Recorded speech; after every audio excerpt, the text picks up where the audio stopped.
एक और लाजवाब गेम के साथ। तो इस वीडियो में मिखाइल ताल और विक्टर कोर्चनॉय के बीच में खेली गई एक गेम देखेंगे। ये गेम 1970 में यूगोस्लेविया में खेली गई थी और ये एक ब्लिट्ज गेम है। तो ताल इस गेम में वाइट के साथ है और विक्टर कोर्चनॉय ब्लैक के साथ। तो ताल ने शुरुआत की थी E4 से।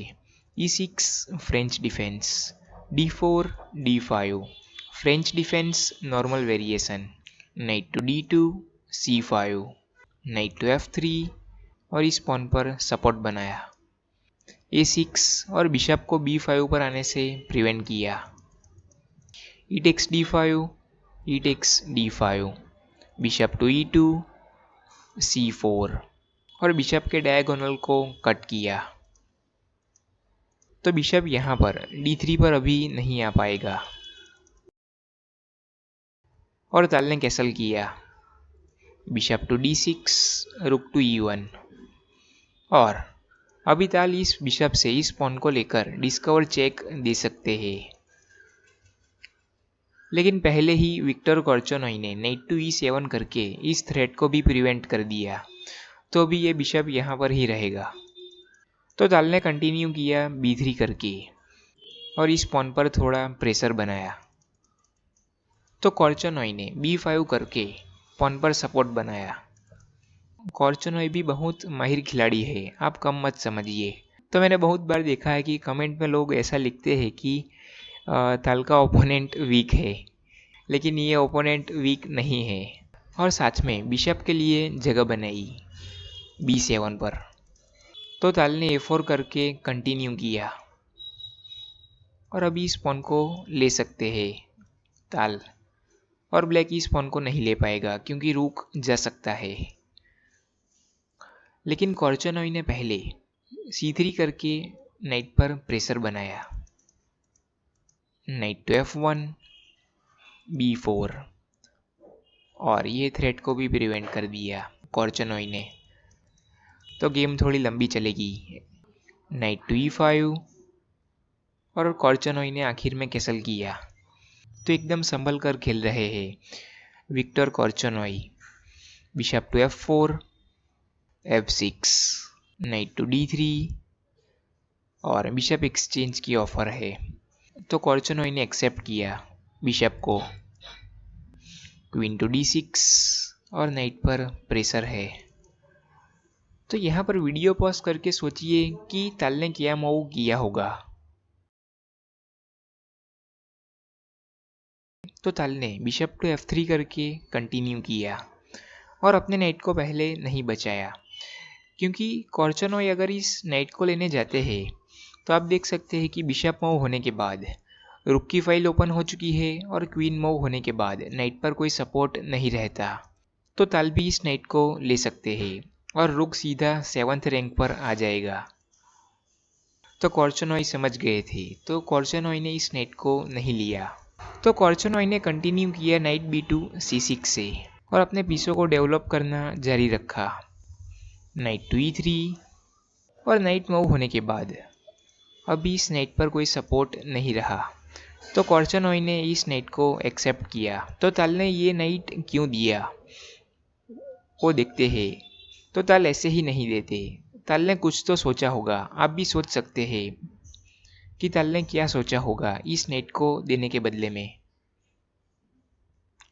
तो कोर्चनॉय ने तो एक्सेप्ट किया नाइट को। अब आप देखिए नाइट टेक्स D5 और प्रेशर क्वीन पर है और साथ में नाइट पर भी है। तो यहाँ से कोर्चनॉय अपनी क्वीन को बचाने जाते हैं और साथ में नाइट पर सपोर्ट बनाते हैं।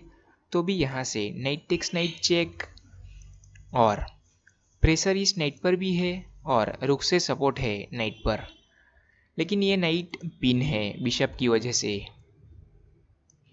तो कोर्चनॉय इस नाइट को लेने जाते हैं। तो यहाँ पर ताल सीधे इस रुक को ही ले लेंगे। तो वापस आते हैं पोजीशन पर। तो कोर्चनॉय ने इस नाइट को ले लिया। नाइट टेक्स नाइट और तो भी यहाँ पर बिशप से तो नाइट जा ही रहा है और साथ में नाइट पर फॉर्क बन रहा है। तो जो नाइट दिया था वो वापस मिल रहा है। Bishop takes knight check, king to H8 और आखिर में ताल ने जो नाइट दिया था वो वापस ले लिया। बिशप टेक्स नाइट और रुक पर प्रेशर बनाया। तो ताल ऐसे ही नहीं देते, कुछ भी नहीं देते ऐसे तो कोर्चनोई ने कंटिन्यू किया रुक टू A7 से, क्वीन टू E2 और ताल ने वापस अपने पॉन को दे दिया। तो कोर्चनोई ने ले लिया पॉन को। लेकिन ताल अपनी फाइल को ओपन करना चाहते थे, वो आप समझ गए होंगे। रुक टू D1 और क्वीन पर प्रेशर बनाया, क्वीन टू C5 और बिशप पर प्रेशर है। तो यहाँ पर वीडियो पॉज करके सोचिए कि ताल ने क्या मूव किया होगा अपने बिशप को बचाने के लिए। तो ऐसा मूव तो हम भी नहीं खेलते, लेकिन ताल खेलते हैं। तो ताल ने क्वीन टू E8 करके बिशप पर सपोर्ट बनाया। कोई अपनी क्वीन को देकर बिशप पर सपोर्ट कैसे बना सकता है, वो तो आप ताल से ही सीख सकते हैं। मतलब कि विक्टर कोर्चनोई इस क्वीन को नहीं ले पाएंगे क्योंकि डायरेक्ट बैकरैंक चेकमेट आ रहा है। किंग यहाँ पर फंसा हुआ है, तो क्वीन को बीच में लाने के बाद डायरेक्ट चेकमेट। और साथ में यहाँ पर नेक्स्ट मूव में दूसरा रुक भी आ रहा है अटैक के लिए। तो कोर्चनोई ने पहले अपने रुक के सपोर्ट के लिए रुक टू F7 किया और रुक पर सपोर्ट बनाया। तो ताल ने रुक टू D5 करके क्वीन पर प्रेशर बनाया और अभी भी अपनी क्वीन को नहीं बचाया। लेकिन यहाँ से कोर्चनोई इस क्वीन को लेने जाते हैं, तो रुक टेक्स रुक चेक और फिर आप देख सकते हैं कि रुक को बीच में लाने के बाद रुक टेक्स क्वीन कर सकते हैं और कोर्चनोई एक पीस डाउन हो जाते और इस रुक पर सपोर्ट है बिशप का। तो कोर्चनोई ने यहाँ पर क्वीन टू B6 करके कंटिन्यू किया और अपनी क्वीन को बचाया। और एक आखिरी बार वीडियो पॉज करके सोचिए कि ताल ने क्या ब्रिलियंट मूव किया था, जिसके बाद विक्टर कोर्चनोई ने यहाँ से रिजाइन ही कर दिया। आप यहाँ पर बार पर देख सकते हैं कि 5 मूव में चेकमेट आ रहा है, लेकिन ये सीधा नहीं दिखेगा क्योंकि ये ताल ही सोच सकते हैं। तो ताल ने यहाँ पर अपनी क्वीन को सेक्रीफाइस कर दिया और इस रुक को लिया। और इस मूव के बाद विक्टर कोर्चनोई समझ गए थे कि अब चेकमेट को रोका नहीं जा सकता। तो इसी वजह से विक्टर कोर्चनोई ने यहाँ से रिजाइन ही कर दिया। और कोर्चनोई सीधे सीधे इस क्वीन को भी नहीं ले पाएंगे क्योंकि रुक टू E8 चेक के बाद रुक को लाना पड़ेगा बीच में और रुक टेक्स रुक और चेकमेट आ जाता। और कोर्चनोई यहाँ से H6 करते हैं, तो भी यहाँ से क्वीन टेक्स रुक चेक और किंग मूव होने के बाद रुक टू E7 और इस चेकमेट को रोक नहीं पाएंगे कोर्चनोई।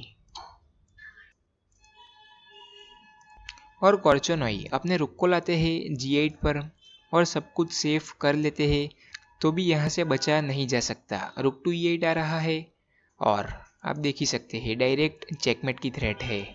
तो कुछ भी करे कोर्चनोई चेकमेट को रोक नहीं पाते और इस रुक को भी लेते हैं, तो भी क्वीन टेक्स रुक और चेकमेट।